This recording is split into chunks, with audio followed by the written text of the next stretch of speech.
Hi everyone, welcome back to my YouTube channel called Business and All. In this channel, we discuss everything that has to do with the business, the successes, the failures, and everything in between.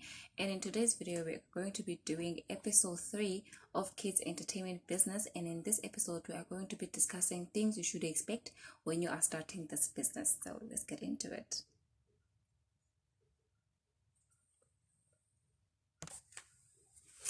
So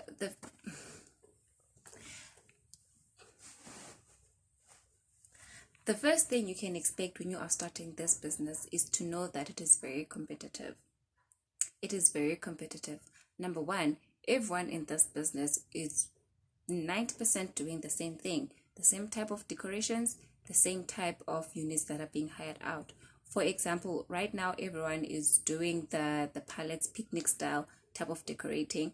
Everyone is hiring out German castle, water slide, swimming pool, some trampoline and stuff like that. So, and everyone is doing the backdrop thingy with I forgot what they're called, with those balloons type of stuff. So it is very competitive because everyone is doing the same thing. So everyone wants to be known, everyone wants to be the best, everyone wants to be in the eye of people. So you obviously need to be to do stuff that are going to make you stand out, which leads us to the second thing. This business requires you to be very creative. That means that doing things that will set you apart from everyone else. As mentioned before, that almost everyone is doing the same type of decoration, the picnic style. That is what is popular right now. Everyone is doing the kiddie Tiffany chairs.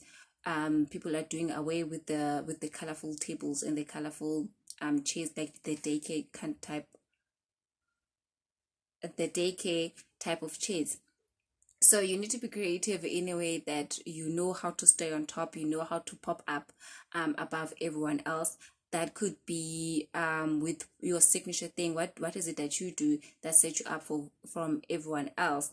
Do you offer gifts to your clients? Do you offer free delivery to your clients? What is it that you are going to do that is going to set you apart from everyone else in the business? So you need to be creative in that sense.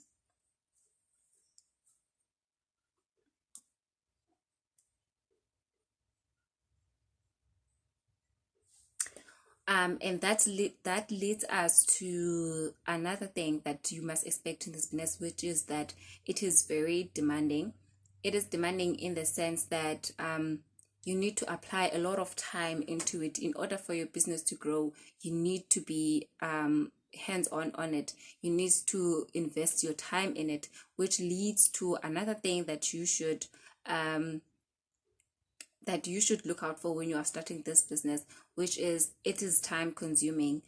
You need to do your research, you need to invest your time, you need to network, you need to be out there, like letting people know that you're here and this is the business that you're doing.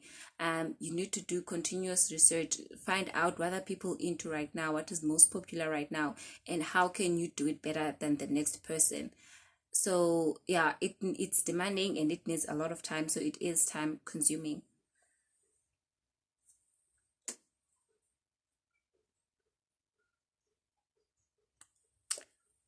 Talking about time, you also need to understand that when you are doing this business, as much as you're going to get customers and people who inquire about your business, you're also going to get a lot of time wasters. Time wasters are those people who would text you or call you asking about your business, not because they're interested in hiring you out, but just because they are asking.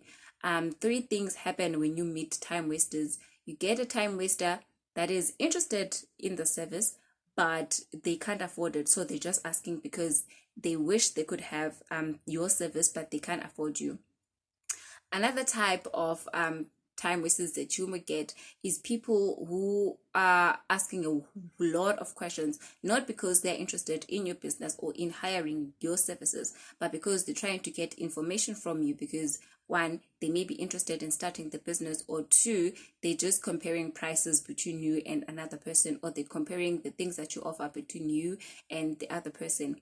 And another third thing that might be happening when you're getting a time waster is people who are just merely bored.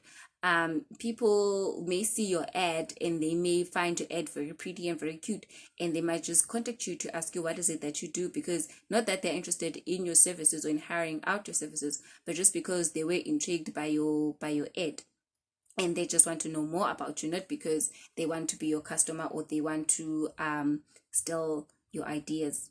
So when you get time wasters, for myself, I always just give them the information they want. I always answer their questions. I might not give them 100% everything, but I do answer their questions, because it may happen that this is a person who wants to start the business and has no one to talk to and doesn't know what to do, and it doesn't really much hurt to give people some answers to their questions. Of course, you're not going to share your business secrets and stuff like that, but just give someone at least somewhere to start. And another reason why I respond to time wasters is because a person may not afford my services now and may not have the means to get my services now, but you may find that in a year's time, or even in the same period of the year, they refer someone else to my services and I get a customer in that way. So that's why I always respond to time wasters.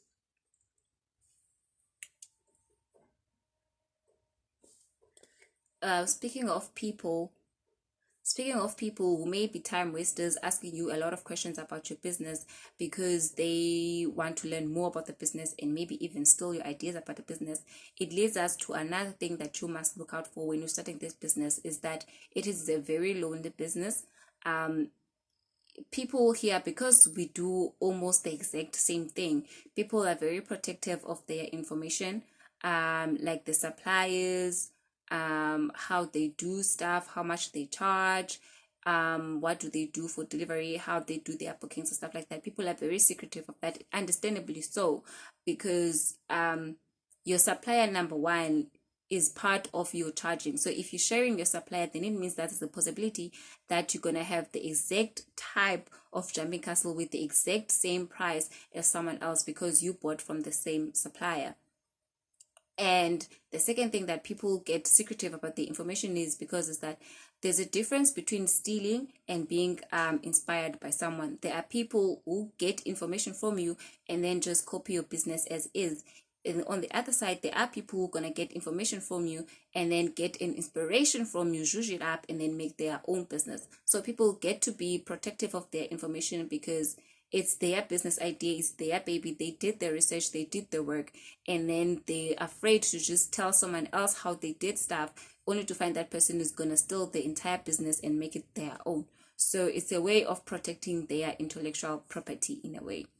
And which leads us to another thing, which is if you're posting your pictures on social media, you should be aware that people steal pictures, especially when you are doing decorations. So you must always watermark your pictures. I don't watermark mine because right now it's just the jumping castle and the water slide. I should watermark that anyway, but you should watermark your pictures because people steal pictures. Some steal them to be inspired by your idea or the decoration that you did. Some people steal them and use them as their own pictures for their own advertising, which can cause problems for your business, because if a customer looks at one person's social media and see the same picture, and then they go to yours and see the very same picture, you may find that they are now hesitant in hiring out your services because you may seem as the person who's stealing pictures from other people, which may make you seem like a person who's fraudulent, someone who is not legit, and someone who is not getting customers. And some people may even get the idea that you don't even have the units, and then you are just stealing other people's pictures to pretend as if you are running the business. And the last thing that you should know when you are starting this business is that if you don't have patience, if you don't have some type of love for kids, if you don't have communication skills, you're gonna struggle in this business, because this business requires a lot of hype kind of vibe. It requires a lot of patience, because you find parents who ask a lot of questions, parents who want to ensure that they are hiring not just a person who's going to give good service and the units are going to arrive, but also they want someone who's going to be around their kids that they know that is a reliable person. No one wants to hire someone who's shady to be around their kids, because in some events you may be hired and then you decorate, you deliver, you leave, but you may find that in some events you have to stay there because maybe you are doing the physical games, or you are doing the face painting, or you are doing the mascots and stuff like that. So parents can ask you a lot of questions that you may feel that have nothing to do with the business, but because of the type of customers that you deal with, which is their kids, they may ask you questions that are very odd, and you need to answer those questions as best as you can so that you can ease their worry and ease their concerns. So yeah, this brings us to the end of this video. Hope you learned something from it. Don't forget to like, comment, subscribe, and share the video. Do the most. See you in the next video. Bye. And remember, never say no to a crowd.